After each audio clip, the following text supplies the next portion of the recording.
Oh my Jesus, this past 2 weeks has been a long 2 weeks.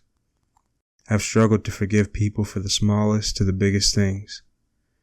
I know I am going through the refiner's fire in this moment. I know that you are here with me, but it doesn't always feel like it.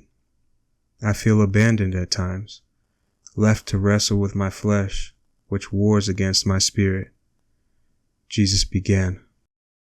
My Prince, you know that the teacher is quiet during the test, and you are doing better than you think you are. Your feelings and thoughts often deceive you, but what you don't see is that you are shedding off a lot of your old man, allowing me to clothe you in more of my righteousness. I want you to get into detail and share some of what happened to you last week. Okay, Lord, I don't really want to, but I will for you. Well, me and my family decided we were going to keep 2 of the puppies out of the litter that a stray dog had near our house. My daughter, who is 26 and lives with us, decided that she was going to name the dogs without asking anyone else if they wanted to name the dogs. This upset me very much because I knew that she was not going to be the one taking care of them. Me and my wife would, so technically they were our puppies, and we would be the ones to keep them in the event that we split ways with our daughter and found our own residence to live in. With that said, I wanted to be the one to name the puppies. My daughter decided that she wanted to name one of the dogs Blackie, because the dog had black fur covering most of its body. This bothered me at first, when she originally named the puppy, but at the same time I just shook it off and kept going, because I thought we would find homes for all the puppies, and at the time we had not planned to keep any of them. But when we decided to keep the puppy and I sat her and my wife down to pick out some names for the puppies, my daughter was very adamant and persistent about the names she had picked out, and I informed her that the term Blackie was a racial slur, and that it would bother me and some, if not all, of my African American relatives to hear that we decided to name the dog that. When she gave me a strong resistance to changing the name, I just got up from the table and closed the conversation. Before I continue, I want to say a few things to clarify the situation. My daughter is Hispanic, and she grew up in an area of Texas that is 97% Hispanic. She has not seen much of any racial aggravation or confrontations between white and black people, nor did she quite understand what the big deal was. She is not racist by any means, nor did she intentionally want to name the dog this as a way to upset me. She is actually a very sweet girl. She was just uninformed and lacked the life experience to understand why naming a dog Blackie would be hurtful to someone of color. Needless to say, after the conversation, I was fuming. I was so hot-headed that I knew if I had continued to engage in that conversation, I would have said a lot of things that I would have regretted saying later once I calmed down. But this anger was something that I could not shake. I felt like it was uncontrollable. I even attempted to say some prayers in a Divine Mercy chaplet in order to calm down, but nothing helped. I fell into some sin that I was not proud of in order to find some release from this grip that rage had on me. One thing I began to ask myself in this moment was, why am I so mad? The next day when I woke up, the rage was still all over me, to the point that I couldn't even think straight, nor did I want to be around anyone. I decided to take a drive out into the middle of the desert, parked the car, and cried out to Jesus to take this feeling I had away. I knew that only He would be able to do it. As I confessed, repented, and cried my heart out to take this feeling towards my daughter away, the Lord started speaking to me. He said, "The rage you are feeling is every racial confrontation you have ever had over the years of your life falling on you all at once. I need you to forgive all those who have hurt you or your family members because of the color of your skin. Then I can wash this rage off of you." Upon receiving this revelation, I began seeing every situation in my head of when either myself or someone I loved was spoken against, harassed, or treated unfairly because of the color of their skin. Now, if you've seen a picture of me, you can see that I don't have much color to my skin, although my father is African American.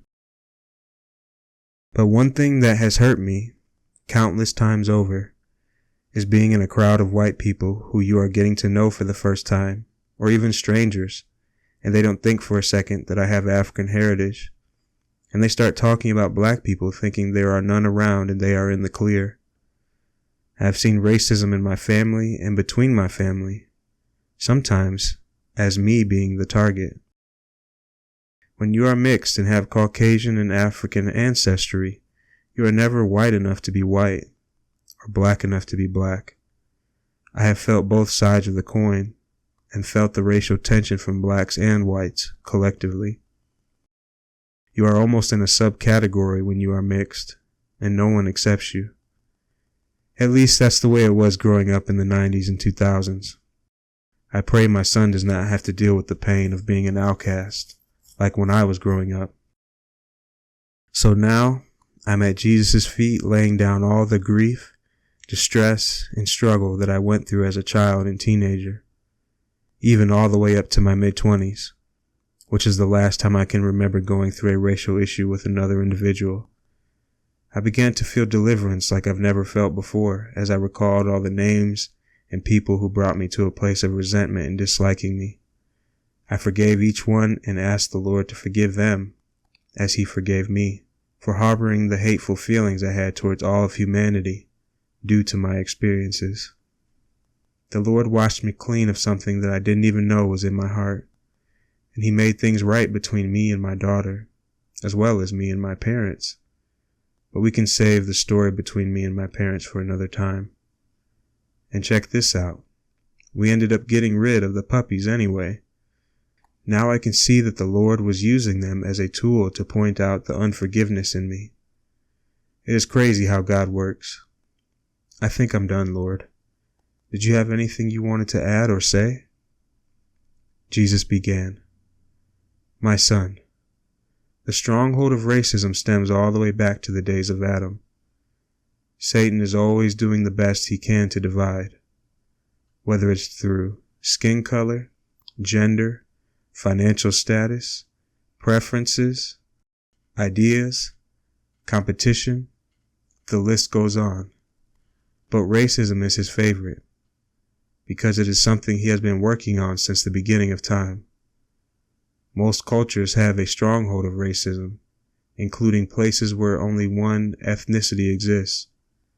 You have even seen it in the Mexican culture, how those of darker skin color are mocked and made fun of, and the lighter-skinned Hispanics have been given a reputation of being stuck up or snotty.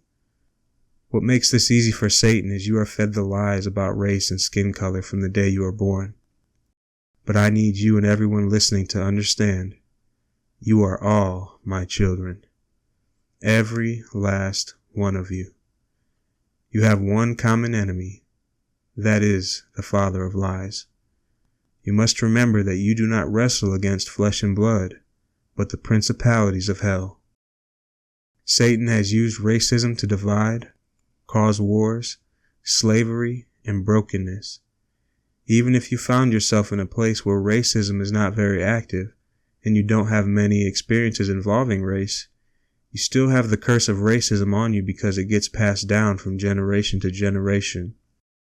It is guaranteed that someone from a past generation of your lineage had to deal with it and has passed it down to you. My people, take the time to ask me, to search your heart and see if I may find anything wicked within you. The difference between a person who is free from the stronghold of racism to a person that isn't is like night and day. Your whole mentality changes. You have more patience for people. You find yourself able to be more vulnerable when ministering, and you have freedom in your heart from judging people before getting to know them. This one is very serious, my people. Please hear, hearken, and surrender your pain and abuse caused by racial incidents. Lay them before me at my feet, that I may show you who you really are underneath all the pain that the enemy has caused you. Your fellow human beings have been used like puppets by Satan to make you hate those that I love with all my heart. Your obedience in surrendering this pain will create blessings beyond your comprehension. Come to me and let me heal you.